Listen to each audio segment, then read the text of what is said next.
The way fighter pilots think super useful for entrepreneurs because it's like an iterative way of thinking. I call it thought loops. It's about connecting feeling, thoughts, and actions deliberately using a technique fighter pilots. We do it by accident most of the time. We live in a hot mess of feelings, emotions, and action. And I don't think anyone would put their hand up at the end of the day and say, everything I did today was useful. Everything I did today added value, and everything I did today gave me a sense of purpose. I just don't think that happens, but we can certainly get a lot closer to that. So this world of purpose, fighter pilots do wonderful things. We protect the nation. We believe that we are protectors.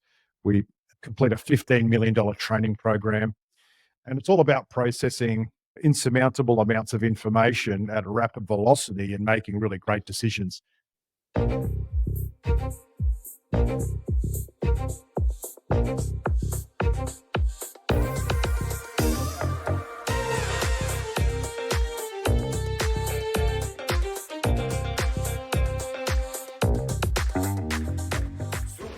Welcome to Super Entrepreneurs Podcast. I'm your host, Shahid Durrani.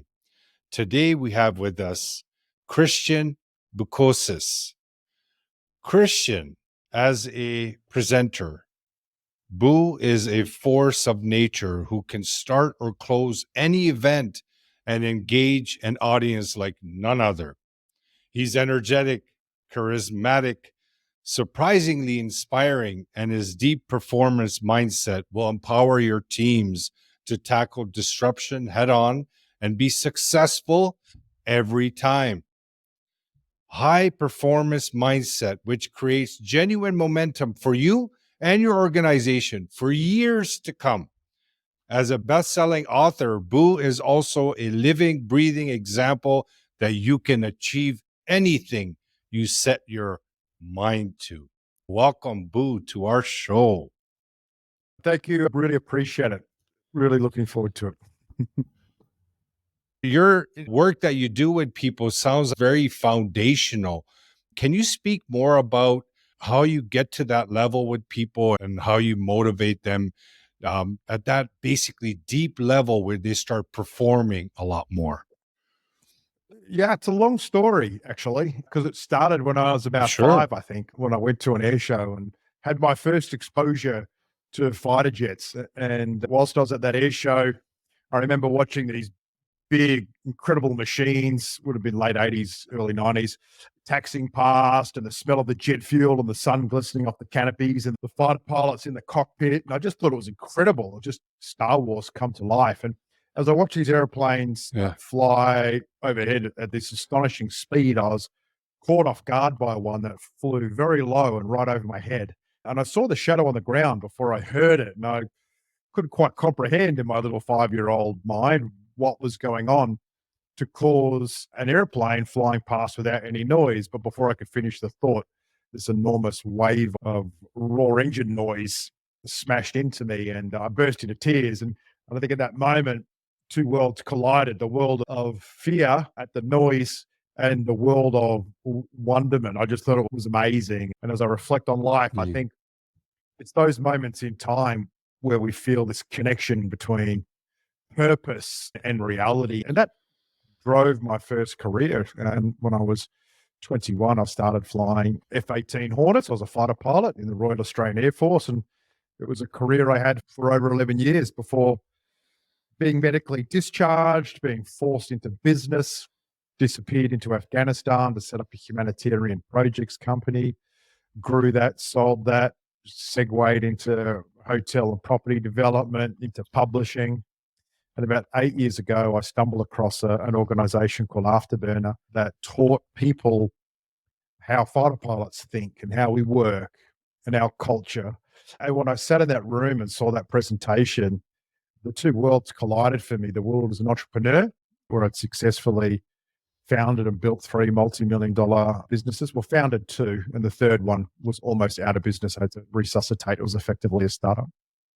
And then grew this Afterburner brand in Australia. And I recently acquired that business too, and I'm moving to America in a couple of weeks to take on the CEO and build this brand where I learned as a fighter pilot how to fly, obviously, but mostly it was how to think. And I think the way fighter pilots think is super useful for entrepreneurs because it's It's like an iterative way of thinking. I call it thought loops. It's about connecting feeling, thoughts, and actions deliberately using a technique fighter pilots I like use, that. which is we do it by accident most of the time. We live in a hot mess of feelings, emotions, and action. And I don't think anyone would put their hand up at the end of the day and say everything I did today was useful, everything I did today added value, and everything I did today gave me a sense of purpose. I just don't think that happens. But we can certainly get a lot closer to that. So this world of purpose, fighter pilots do wonderful things. We protect the nation. We believe that we are protectors. We complete a $15 million training program. And it's all about processing insurmountable amounts of information at a rapid velocity and making really great decisions, but also culturally understanding that we make bad decisions.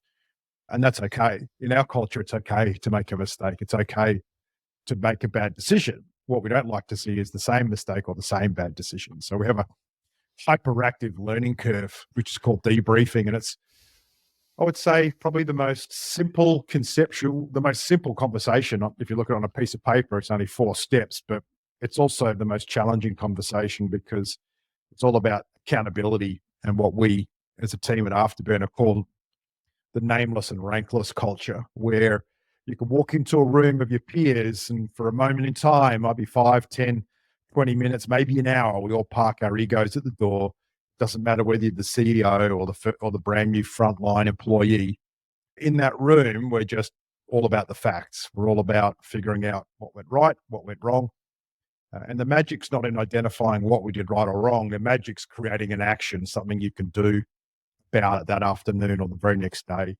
Not big actions, small actions. And what we learned as fighter pilots was every day, if you just learn 2 or 3 things that you do the next day, those lessons stick.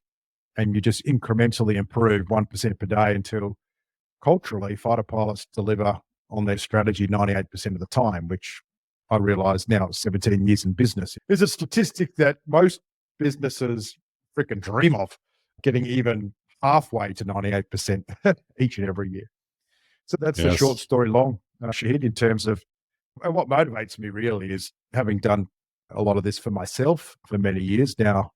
I don't really enjoy doing it for myself. I get a lot more personal satisfaction from helping other people succeed and overcome their barriers. But it's not all about overcoming what holds you down. It's actually creating the gravity to pull you along, to lift. You need both. You need this yin and yang, this kind of fighter pilots have this spiritual connection with the air. We fly at 40,000, 50,000 feet. We always see the world from a different perspective. We see the fragility of it. We literally abandon the limitations of humanity. We bond with the flying machine and operate very much at the end of the physically and mentally. So all of these are incredibly different inputs into a human. The product of that is this very unique mindset. That's incredible. And we could see how important mindset is in all this. And the one point that got my attention that you mentioned, the way that fighter pilots operate is based on their thoughts, feelings, and actions, is very similar to how we help people as well, as we create that composite of the attitude. I just want to know what you have went through and how you help people. Can you elaborate more on those 3 aspects and how it helps businesses perform better? Yeah, look, there's 2 things you have to solve as a business, right? The unknown, where you're going, and that's just a big messy cloud because who the hell knows what's going. COVID demonstrated to all of us how different the future can be relative to what we thought it would be. So I call that the art of strategy, the art of the idea, the art of the desire, the want, the need. And somehow we're going to translate that into very scientific action each and every day. And the problem is the mind doesn't do those together. One's more creative, conceptual, the other's very scientific. And because we blend those up each and every day, I have this concept of multi-thinking, not just multitasking. Multitasking means we're very much focused on our doing brain, our consciousness, but much of what happens in our day is driven from our subconscious and our feelings and thoughts. So conceptualize this. You have a loop of feelings, thoughts, and actions, and they're always connected. So how you feel has a direct input on what you think, and what you think is how you manifest your actions. So that loop comes back. So if your actions aren't great or they're not productive, then you don't feel good. And you might, or you feel nothing. And you don't want to feel nothing all the time. Right? So as a fighter pilot, we have this extra part of our decision-making loop. So the thing that connects the way we feel to what we do, it's called a debrief. And this debrief, it's about connecting intentions to action, right? And there are a lot of different models to do this. There's root cause analysis, there's feedback loops, there's 360 reviews. There's all these different, there's retros if you're an agile practitioner.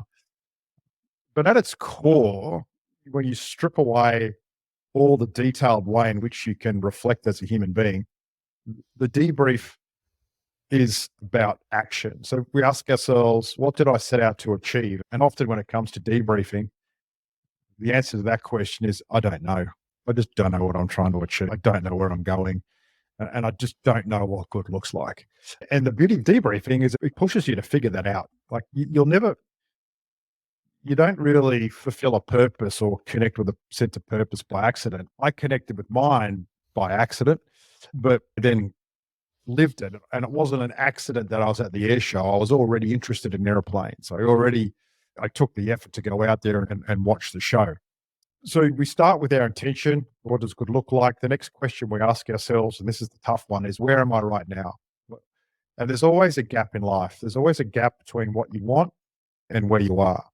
That's the way humans are conditioned. It's called the optimism bias. It's one of the many biases we have. But by and large, we're full of intention, full of good ideas, but not real great at getting them.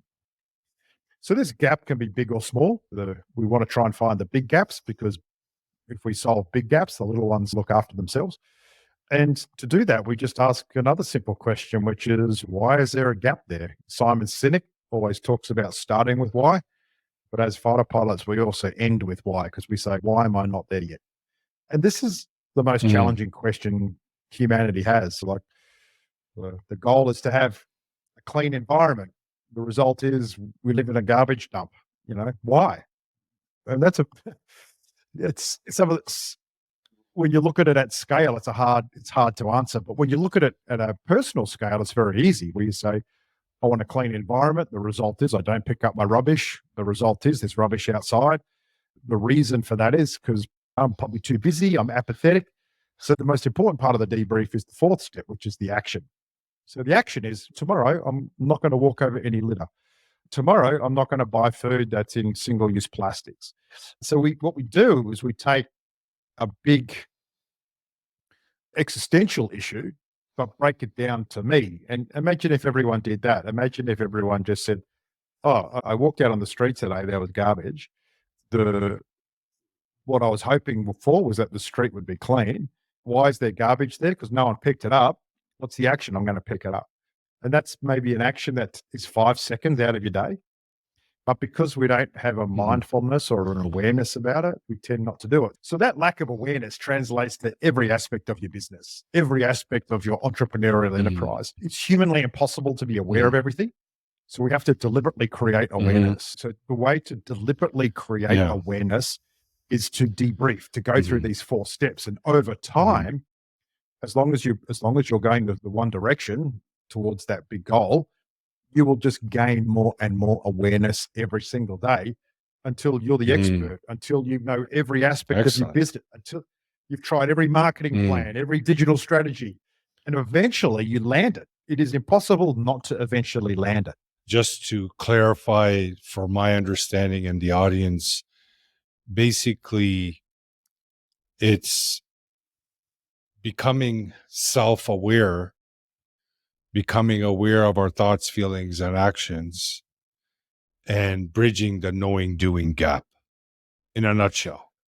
Yeah, except we call it situational awareness, which is an awareness of self and others at the same time. Okay. So it's awareness in general.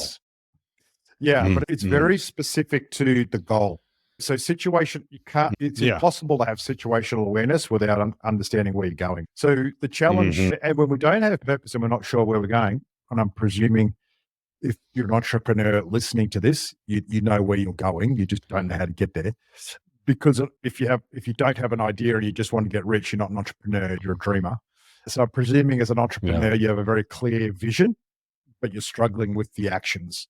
So the vision, and there's a couple of different theories here. There's the Gartner hype loop, or Clayton Christensen from Harvard, what he calls the product failure loop. But only 5% of people generally break through the idea to execution phase. And the 5% of people that break through, they're good at doing debriefing by accident. So if you find that you've got a good idea, but you're not getting there, then you could purposefully use it.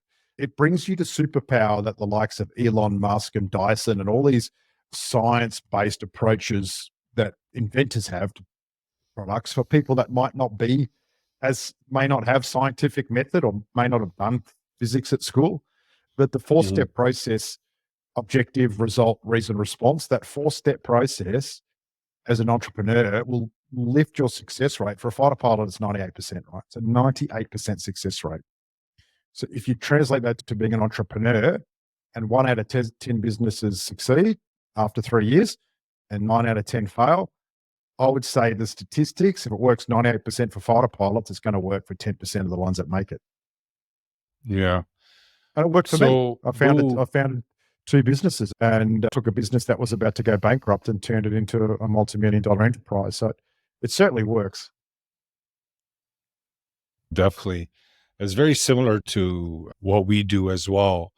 And I find that mindset is such a critical component in the success of a business, not just the business aspect of it, but overall your life, your fulfillment, the quality of the relationships you have with others. And in business, you're not doing business with the brick and mortar. You're actually doing business with other human beings. So I'm actually very grateful to have you on the show and talk to you about these things, because the difference that you're making, it's so deep. It's not give us a software or something. Those are important as well. But this mindset stuff is so deep that one person that you help has such a impact on everyone that they know as well. That's the compound effect of giving, right? Like the whole pay it forward philosophy. If you Yes.